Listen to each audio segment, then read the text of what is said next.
Alright everybody, this is Randy with Sis Survival, doing a short video here on pressure cooking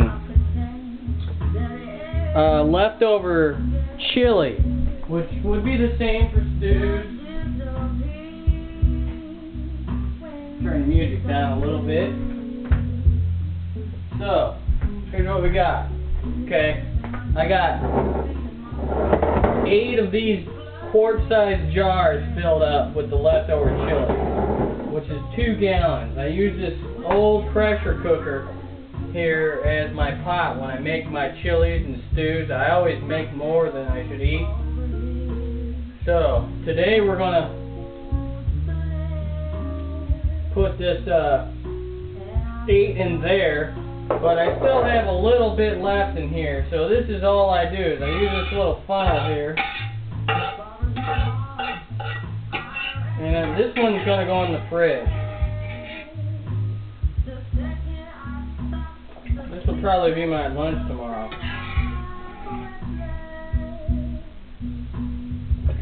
Most likely. So this is just to show you, you scoop your shit out and put it up in here.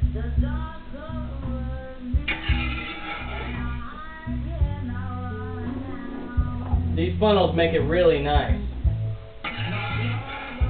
Otherwise it's very, very time consuming. Okay. And what's cool also about these funnels is, I'm going to get this out of the way. What's cool about these funnels, where the hell did my towel go?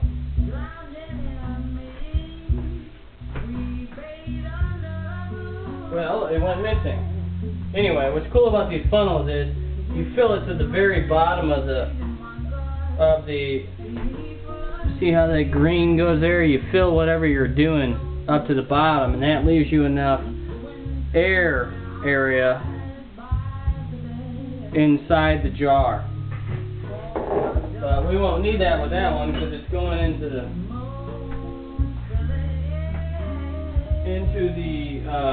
refrigerator.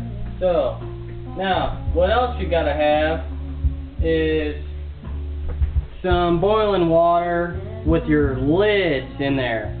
They make a magnet retrieval thing that I have not got yet. So what I do is I get all these jars ready to go. And we have 2, 5, 4. Perfect amount of rings here. And then we're going to dump this water.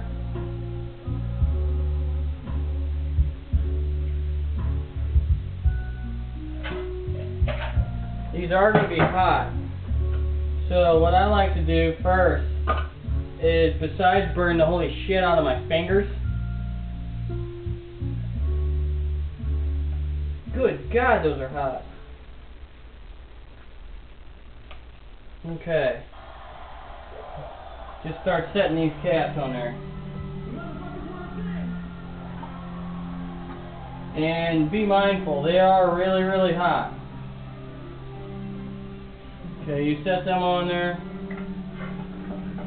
I think my dogs took off with the towel.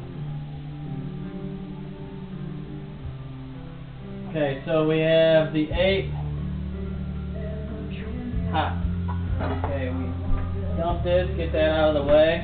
Okay, then what we got here is a 26 quart canner pressure cooker. Now what you want to have is this thing in the bottom.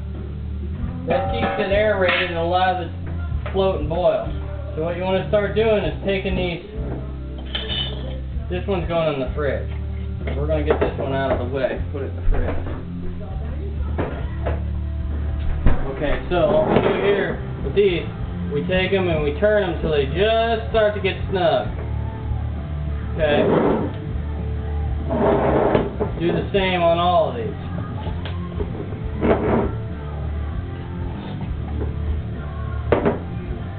That way the water doesn't leak into it, and it'll give it an opportunity for the air to escape. And since those lids are hot, the wax is melting and holding in place. So we want to take all 8 of these jars. This is a 26 quart, which will do 16 pints, and it's supposed to do, I'm calling bullshit here, it's supposed to do 8 quarts. I don't see any way to get another quart in there, so that's going in the fridge also, because I'm not running it just for one. I'll send that to work with my wife and her boss. Okay, so then what you want to do is you want to fill this 2 inches above the top of the jar, roughly. You can probably get by with an inch or so.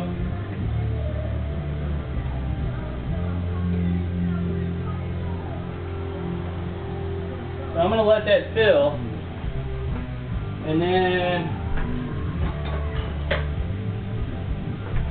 this is the weight here.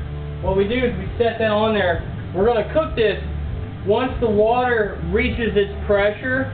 So you're going to watch the gauge. There's a pressure gauge right here on top of these lids here. You can see that.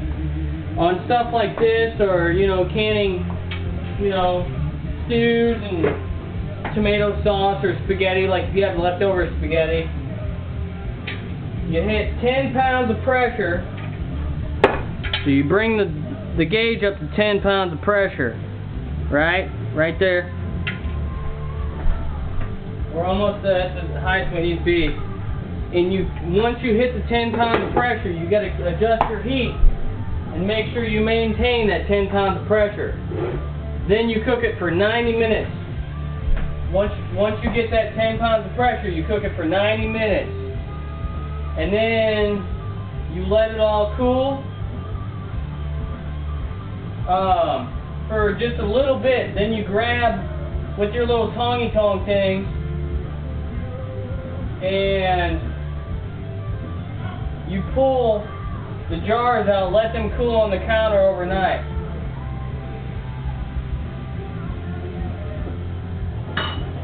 So right now, that's full, and we're going to stick this lid on. Okay.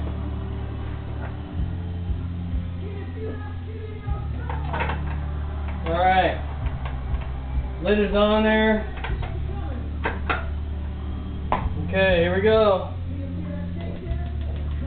Perfect. Alright, now, once I get to the 10 pounds of pressure, it stays there for 90 minutes at 10 pounds of pressure. And then, once it cools the next day, you touch the tops, like, here, I'll use one of these to show you. Okay. Can you hear that? That's one I did today. That means that this will not keep except in the refrigerator. So you don't put that on your shelf. If it does that, you put it back, or you set it back in here and run it again. It's not going to hurt it. So basically, that's just a crash course. Somebody wanted to see the pressure cooker, my buddy Marty, and I just did the inside of my nose and the booger came out. But yeah, this is going to get going. It's going to take 90 minutes from the point it hits 10 pounds. And then those go down on the shelf. So that's pretty awesome. I think my next feat is going to be, I have a groundhog in the freezer. I think I'm going to get that out with some squirrel. And I'm going to marinate that, soak it in salt water first for a day. Marinate it for a while in some lemon juice and everything of that sort. Try to break the tissue down. Then go ahead and make a stew out of that with the groundhog and the squirrel meat. And I'm not going to tell anybody in the family, just let them know it's going to be a yummy stew. And then whatever's left over from that, I'm going to can also and put that on the shelf. So it's a piece of cake. If you're worried about the cost versus canned foods from Aldi's or something, you're going to spend way more. But when I make food, like soups and everything of that sort, I make way too much just so I can do this. This is Randy with Sis Survival. You guys have a great day. Thank our troops when you see them. And make sure you get out and watch the debates tomorrow, Tuesday, which will be the 17th, I do believe. Nope, 16th. Sorry, bye.